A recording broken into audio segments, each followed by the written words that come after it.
Samira Aziz, Saudi Media and Businesswoman, in acknowledgement of her commitment and dedicated services in the numerous categories like journalist, writer and novelist, film director and producer, honorary ambassador of Women and Children by SPM, UDA, International United Nations, theatre artist and campaigner, TV and radio presenter, social analysis, speaker, brand endorser and co-actress. Congratulations and sincere thank you. Presented on Thursday 9, day of April 2024, Jeddah, Kingdom of Saudi Arabia by Chairman SACF Uthman Islam bin Mahfouz.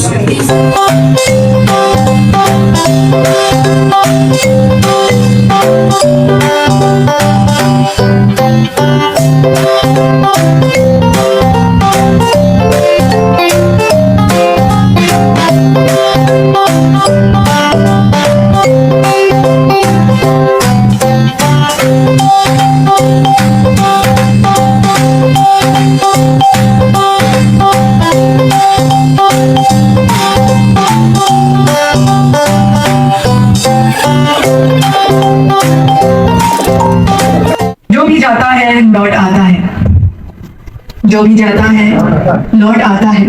चांद पर कौन घर बनाता है? जो भी जाता है लौट आता है। चांद पर कौन घर बनाता है? मुझको आवाज देनी पड़ती है, मुझको आवाज देनी पड़ती है। वो मुझे रख के भूल जाता है, मुझको आवाज देनी पड़ती है। वो मुझे रख के भूल जाता है। वो है मिट्टी का एक दिया लेकिन, वो है मिट्टी का एक दिया लेकिन रुख हवा का मगर बताता है। वो है मिट्टी का एक दिया लेकिन रुख हवा का मगर बताता है। उसके किरदार की ये खूबी है, उसके किरदार की ये खूबी है, आईने से नजर मिलाता है। उसके किरदार की ये खूबी है, आईने से नजर मिलाता है। और अश्क आंखों से फिर नहीं रुकते, अश्क आंखों से फिर नहीं रुकते जब कोई अपना रूठ जाता है। अश्क आंखों से फिर नहीं रुकते जब कोई अपना रूठ जाता है। और बस यही बात उसमें अच्छी है, बस यही बात उसमें अच्छी है, यही बात उसमें अच्छी है, करके एहसान भूल जाता है। बस यही बात उसमें अच्छी है, करके एहसान भूल जाता है। और उसकी हिम्मत पे नाज है हमको, उसकी हिम्मत पे नाज है हमको, जख्म खाकर जो मुस्कुराता है। उसकी हिम्मत पे नाज है हमको, जख्म खाकर जो मुस्कुराता है। और मख्ता को ऐसा कीजिए कि जब भी मिलता है वो समीरा अजीज, जब भी मिलता है वो समीरा अजीज, जख्म दिल पर नया लगाता है, जख्म दिल पर नया लगाता है। मुझको आवाज देनी पड़ती है, वो मुझे रख के भूल जाता है।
है